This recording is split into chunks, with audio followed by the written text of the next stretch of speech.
Shalom, salam sejahtera bagi kita sekalian. Selamat datang di acara Inspirasi Motivasi. Bersama saya Pendeta Arthur Ferdinand Poluan. Saat ini saya akan bicara tentang pentingnya baptisan air. Tetapi terlebih dahulu mari kita satu di dalam doa. Bapa, dalam nama Tuhan Yesus Kristus, berikanlah kami roh pengertian yang benarkan firman-Mu, supaya kami dapat mempraktekkan kebenaran ini dalam kehidupan kami hari lepas hari. Dalam nama Tuhan Yesus. Haleluya.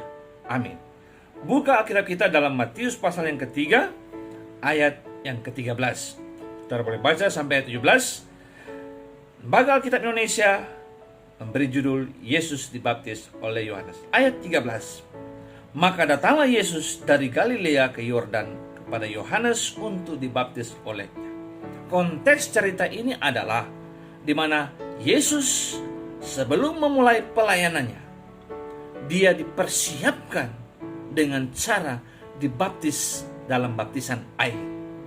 Nah, saudara yang kasih dalam Tuhan kita, Yesus Kristus. Pertanyaan yang pertama, apa itu baptisan air? Nah, dalam teks asli, bahasa Yunani adalah baptiso. Artinya ditenggelamkan, dibenamkan, dicelupkan sampai penuh keseluruhan. Oleh karena itu baptisan dilakukan di kolam, di laut, di sungai, yang memungkinkan orang yang akan dibaptis bisa dibenamkan. Artinya baptisan air adalah bagian yang sangat penting dalam program keselamatan Allah. Karena keselamatan adalah upaya Allah untuk mengembalikan manusia pada rancangan yang semula. Kita bisa lihat Markus 16 ayat 16. Yang kedua, mengapa kita perlu dibaptis? Jawaban yang pertama, karena baptisan adalah merupakan tanda pertobatan. Matius 3 ayat 11. Yang kedua, karena ini adalah perintah Tuhan Yesus Kristus sebelum dia naik ke surga. Matius 28 ayat 19 yang harus kita taati. Yang ketiga, karena adanya teladan dari Tuhan Yesus Kristus. Dengan kata lain, Tuhan masuk dalam baptisan air, Tuhan dibenamkan di sungai Yordan, maka kita ikuti saja teladannya. Amin. Matius 3 ayat 13. Yang keempat, karena itu adalah kehendak Allah.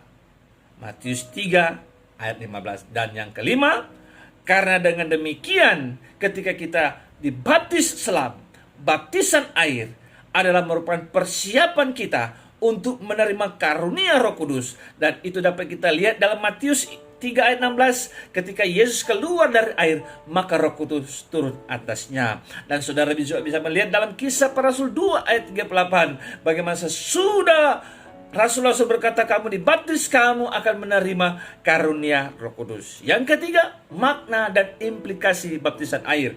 Roma 6 ayat 1 sampai 14. Yang pertama, mati bersama Kristus, ayat yang ketiga. Yang kedua, dikuburkan bersama Kristus. Artinya manusia lama kita dikuburkan. Dengan kata lain, ketika orang itu dibaptis selam, maka adalah simbolisasi dari dia mati dan dikuburkan bersama Kristus. Dan kemudian yang ketiga, ketika orang itu diangkat di air, merupakan simbol atau lambang dia dibangkitkan bersama Kristus untuk memulai kehidupan baru. Nah, saudara-saudara, yang keempat, yang terakhir, timbul pertanyaan, siapa yang harus dibaptis? Yaitu mereka yang sudah percaya kepada Yesus Kristus sebagai Tuhan dan Juru Selamat secara pribadi dan bersedia mengenakan manusia baru yang terus-menerus diperbarui menjelang hari kedatangan yang kedua kali. Jadi bertobat, memberi diri dibaptis, dan diselamatkan. Haleluya, amin.